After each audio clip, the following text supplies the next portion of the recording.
My friend Ed was driving way too fast. At the time, we didn't realize he may have had too much to drink.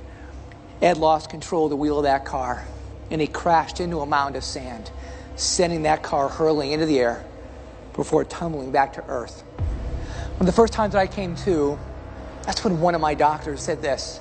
He said, Scott, in case you don't recall, you're in a bad car accident. You've broken your neck and have a very serious spinal cord injury that has left you paralyzed from your chest down. Diagnosed quadriplegic. It wasn't long thereafter I was being told I'd be confined to this chair for the rest of my life. 30 days into this experience, laying there, I started getting some movement back in both of my wrists. In the back of my mind, I started thinking to myself that no matter how difficult life would be going forward, that everything would be okay.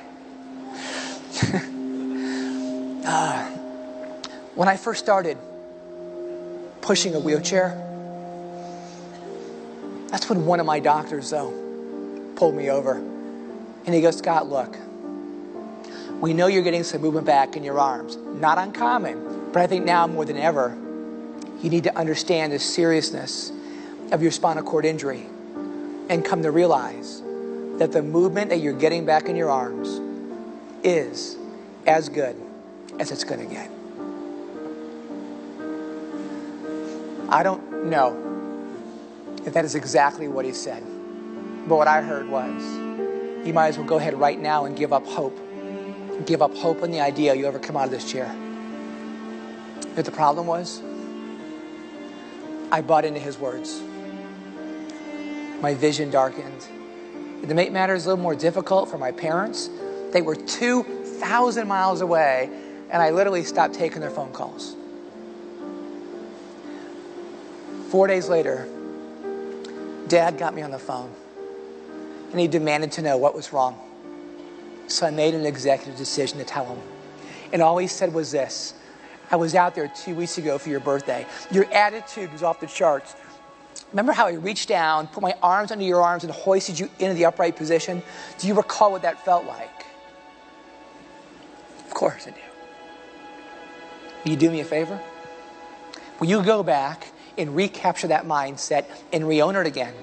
In the meantime, don't be upset with me. I'm going to have words with that doctor. And then come the next morning, when I woke up, I could not believe my eyes. Standing at that doorway, looking back at me, was my dad, letting me know in a sense everything would be okay. And if I learned anything from Dad, that no matter how difficult life is for you, in that moment you can always change your way of thinking. And that's when I made the profound decision that I was willing to fail, but I was unwilling to quit, while knowing that nothing worth achieving ever comes too easy. But to succeed, that takes grit. But what is grit? Grit, my friends, is your passion to persevere. Grit is what keeps you off the sidelines and back in the game of life. Well, there's something I learned in my life so many years ago, and I know it to be the truth. Don't ever let someone else's beliefs paralyze you from achieving those things you believe in your mind that you just might be able to achieve.